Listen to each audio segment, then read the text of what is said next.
Hello there. This is Michelangelo from San Francisco. My general question is about how ethical concerns enter into your asset allocation decisions. So for example, I think there's some strong arguments that can be made that say classic Coke should never be part of anyone's diet. If such an argument could be made and you were convinced of it, would that change the way that you viewed Coca-Cola Company as part of your portfolio?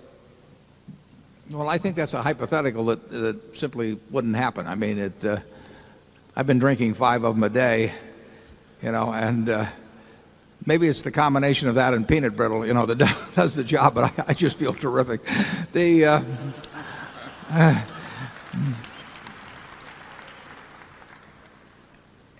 We passed one time on the chance to buy an extraordinarily profitable company because Charlie and I met the people that ran it, and they were perfectly decent people too.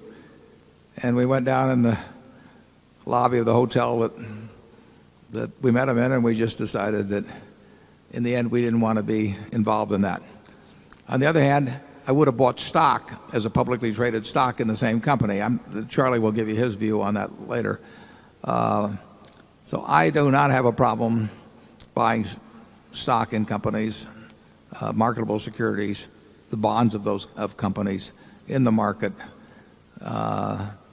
that engage in activities that I wouldn't probably endorse myself. I would have trouble owning outright and actually directing the activities of some of those companies. But any major retailer in this country is going to be selling cigarettes, for example, and if they're not declared illegal, it does not bother me to own. It would not bother me to own those retailers outright, or it does not bother me to own the stock. Yeah, but you wouldn't buy a company that made the tobacco and concocted the advertisements. No, I can't tell you perfectly why that. I mean, I can't tell you that that's the perfect line, or I can't tell you precisely why that's where I draw it. But I will tell you that is where I draw it. We would not be in the manufacture of it, but we owned stock at one time in R.J. Reynolds before it had the LBO. We owned bonds in it, and I would still be doing it if I liked either the bonds or the stock.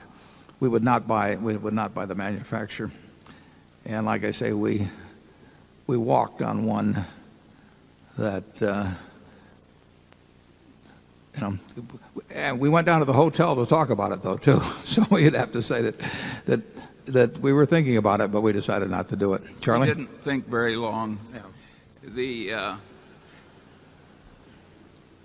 We don't claim to have some kind of perfect morals. You can draw these lines where you wish, but at least we've got a huge area of things which is perfectly legal to do that we think beneath us, so we won't do them.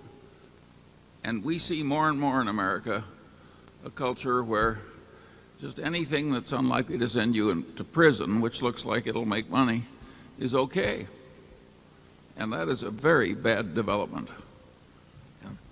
But I think it's a little crazy myself to say that it's terrible if people eat hamburgers or drink Coca-Cola or eat candy or anything like that because they're likely to gain weight. That is a perfectly optional decision, and who knows whether somebody has lived a happier life that lives to 75 and overweight condition causes them to die a little sooner, or they lived to 85 and lived on carrots and broccoli, has lived a better life. I know which one I prefer.